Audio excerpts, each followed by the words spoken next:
At my father's retirement party, after bragging about building his company for him, my uncle cornered me and growled, "Help me cover this up, or I'll tell everyone you bribed clients." I raised an eyebrow, then calmly handed him a letter. It was a full defamation lawsuit, pre-signed by our family attorney. He sputtered, cursed, and tried to backtrack, but guests had already heard his threat. By Monday, he was facing 2 lawsuits, one from me, one from the company. And his name was permanently blacklisted in our industry. My dad, Dennis, started his own logistics company in the late 80s. It was just him in 2 old trucks. He didn't finish college. He worked warehouse jobs, saved money, and eventually took a loan from a local bank to start out on his own. The first few years, he nearly lost everything twice: bad contracts, stolen equipment, shady clients. But he didn't quit. He worked through the nights, slept in his truck sometimes. My mom worked nights at a diner to keep us afloat. When I was a kid, I remember hearing him come home after 2 or 3 in the morning and leave again before the sun was up. He made it work. Eventually, the company grew. He hired drivers, rented more warehouse space, picked up regional distribution contracts. By the time I was in high school, the company had over 80 employees.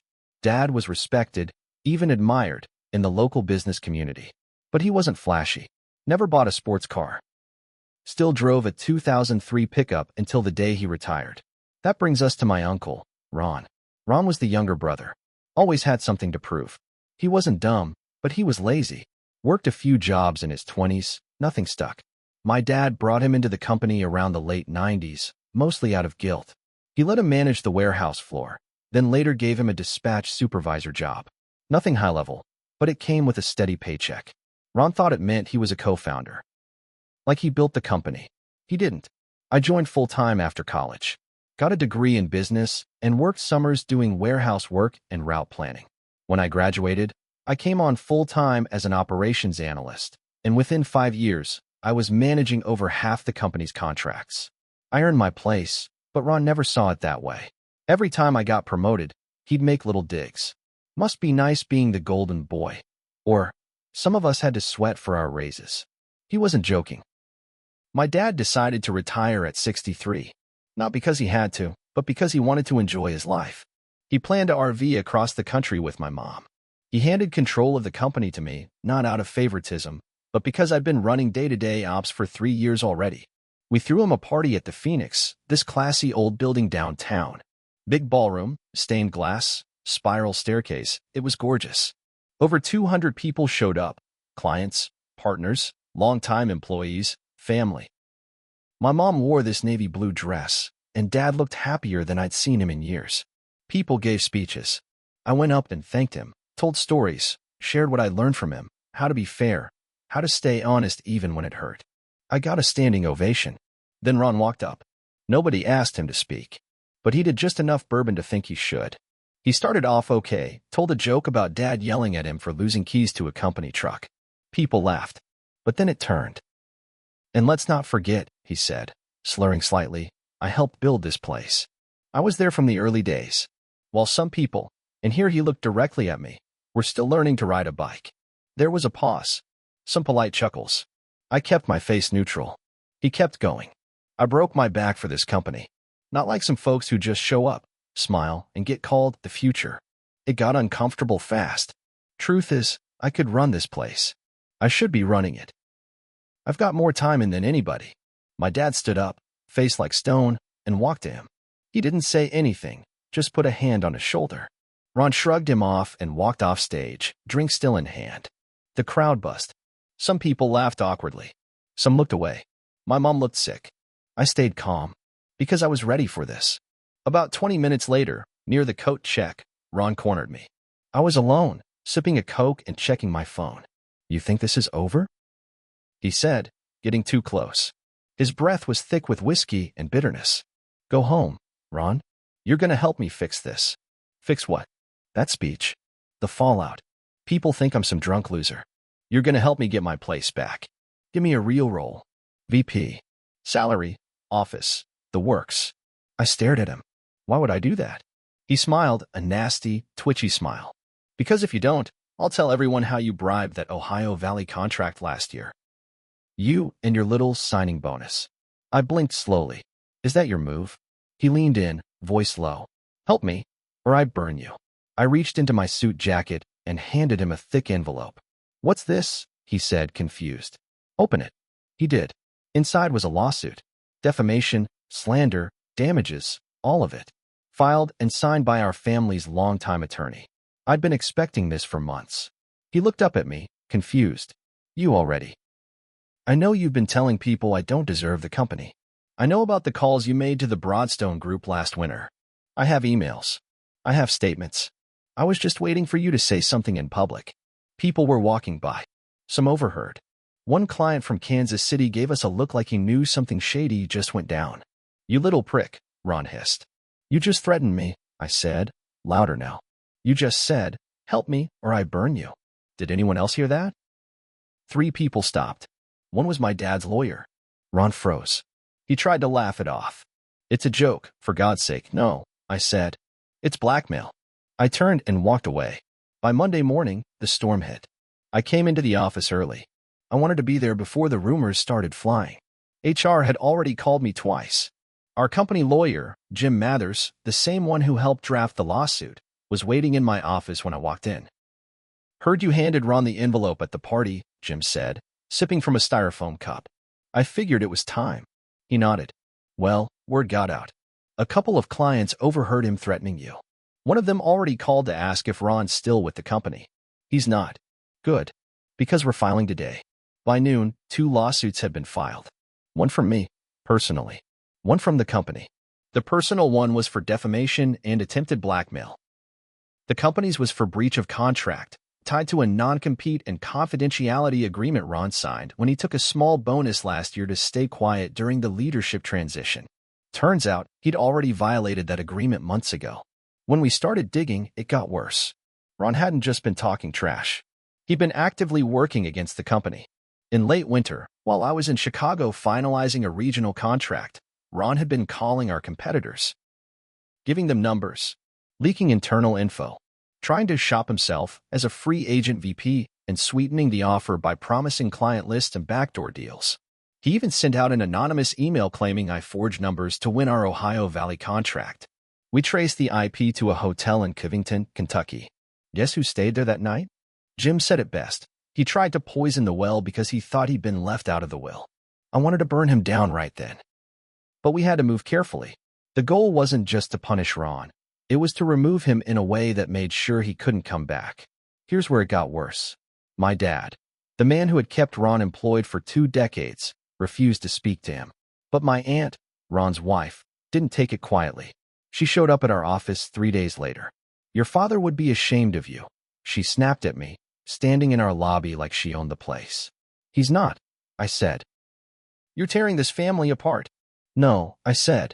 Ron did that. I'm just holding him accountable. She left screaming. Told half the family I was a snake, that I backstabbed my own blood. What she didn't say was that Ron had stolen from us, not money, but reputation, trust, future business. I sat down with my parents that night and laid it all out. Emails, calls, statements, the anonymous smear campaign, everything. My dad didn't say a word for a full minute. Then he said, I should have fired him 10 years ago. It was the closest I've ever seen him come to crying about 2 weeks into the fallout. Things took a sharp turn, and not the direction I expected. One of our longtime account managers, Melissa, came into my office. She looked nervous, kept glancing at the door. I need to show you something, she said. She laid a file folder on my desk. Inside were printed emails, forwarded messages, internal documents, all tied to a single client. Red Oak Manufacturing, one of our biggest contracts. I skimmed through it and stopped cold when I saw the sender names. Rana and my dad. The emails were from 2 years ago. Payments, adjustments, freight rates being slashed below market, late delivery penalties being waived. A few messages that clearly suggested Dad was doing Red Oak some very generous favors. Why are you showing me this now? I asked. Because Ron made a copy, Melissa said. He threatened me. Said if I didn't testify for him, he'd tell people your dad cooked the books. My mouth went dry. Did he? I asked quietly. She hesitated. It wasn't fraud, but your dad was undercharging Red Oak by a lot. way below what we charge anyone else. Enough to draw questions. I sat back in my chair, stunned. Why? Because Red Oak was the only client keeping us above water after the Springfield plant shut down. Your dad knew if we lost them, we'd have to lay off 30 people, maybe more. And Ron had found the weak point. Ron wasn't just coming after me. He was coming after my father's legacy. We ran an internal audit. Quietly. Privately. Sure enough, the Red Oak account was running at a 12% loss for nearly 18 months. My dad had hidden it by shifting line items across divisions. Not illegal, but risky. If shareholders or future buyers saw it, it would spook them. That's when I realized. Ron hadn't shown up drunk and angry at the retirement party because he felt left out. He showed up because he had leverage. He wanted a top job, full salary, power. And if he didn't get it, he was going to destroy everything. Not just me, not just the company, but my dad's name. I met with Jim again and laid it all out. We can't go public with this, I told him. If anyone sees this audit, they'll pull contracts left and right. Jim nodded slowly. Then we don't. We bury it. Ron won't let us. Jim leaned forward. Then we burn him before he burns you. We amended the company's lawsuit. Added a clause, attempted extortion based on internal misrepresentation of confidential financial data. Basically, we called his bluff and made it clear in writing that he was the one trying to spin a bad deal into blackmail. Not just against me, but against my father. We sent him a copy. 2 hours later, he posted a vague message on LinkedIn about betrayal and family corruption. 3 of our suppliers called within the hour. That same night, Ron crossed the line. At 11:46 p.m., I got a call from our IT director, Ben. He sounded panicked. You need to come in, he said. Right now. When I got to the office, Ben was already inside, pulling up access logs on his laptop. What he showed me made my stomach turn. Someone used an old admin login to download a full client list. All active contracts, contact info, pricing structures, routes, everything. When? About 2 hours ago. Who? Ben pulled up the login ID. It was an account that had belonged to a former dispatcher, a guy Ron had hired and kept on the payroll doing consulting work after his official termination. We thought he was gone. Apparently, he wasn't. Ron had used the guy's credentials to break in. We checked the IP address. It traced back to a WeWork in Covington. Ron had started using that place to run consulting work after he left. It was him, no doubt. By morning, 3 clients had already received strange emails offering alternative logistics services, undercutting our rates by nearly 20%. The company name? RK Midwest Solutions, LLC. Ron had started his own firm. With our stolen data, I drove to my parents' house that afternoon. My dad looked older, tired, like the months of pressure had finally landed. He took everything, Dad. I told him. Client lists, rates, contacts. He's trying to destroy us from the ground up. My dad didn't say a word for a long time. Then he reached into a drawer, pulled out a brown envelope, and handed it to me. Inside were photos, printouts, letters. They were from 1993. Old bank statements. Proof that my dad had bailed Ron out of personal bankruptcy. I paid off his debt, my dad said. 15 grand. He promised he'd change. I let him into the business so he wouldn't sink. I held the papers. He's been sinking us ever since. My mom came into the room. Her hands were shaking. He called me, she whispered. He said if we didn't drop the lawsuits, he'd go to the Cincinnati Enquirer. Said he'd leak everything. He doesn't have everything, I said. He doesn't need everything, my dad replied. Just enough to make it smell dirty. We sat there in silence. That's when I realized this wasn't just about business anymore. This was war.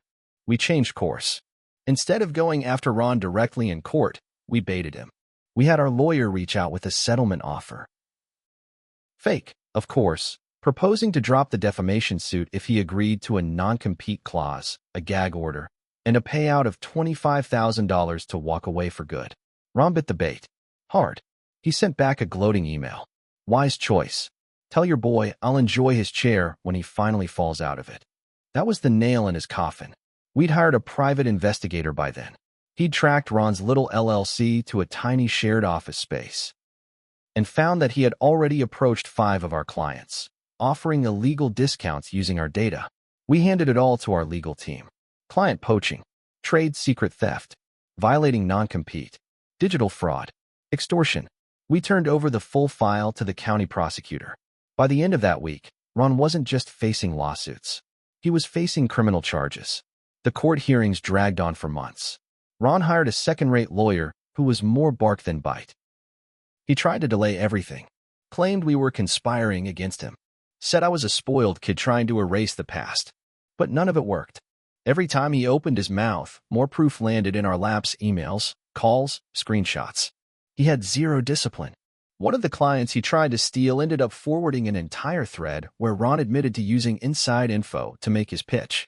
Our lawyer laughed when he read it. It's like he wants to go to prison. The judge didn't laugh, though. When the criminal charges landed, 3 counts of corporate espionage, 1 count of attempted extortion, 1 count of unlawful access to protected data, Ron cracked. He offered to settle everything if we dropped the criminal case. We didn't. I testified. So did Melissa. So did Ben from IT. Even my father took the stand, which hurt me more than anything. Watching him admit, under oath, that his brother betrayed him and his company almost broke him. Ron sat there the whole time with this smug, fake smile, like he still thought he could wriggle out of it. But the jury didn't buy it. He was convicted on all counts. Sentenced to 3 years in a minimum security facility. The day Ron was sentenced, my father didn't come to court. He couldn't. Said he couldn't bear to watch it happen. But that night, he came by my house. He stood in the doorway, holding a bottle of the same bourbon they served at the retirement party. I should have seen it sooner, he said. Should have protected you better. You did what you thought was right, I told him. But now it's done. We drank a little. Didn't say much. But I knew, deep down, we were both grieving something. Not just the loss of a family member, but the loss of trust. The truth? I made a mistake too. When I pushed to bury Ron, I didn't stop to think what it would cost the rest of the family. My aunt left him, yeah, but not before calling my mom a traitor. My cousins don't speak to me anymore. Thanksgiving's been a lot quieter.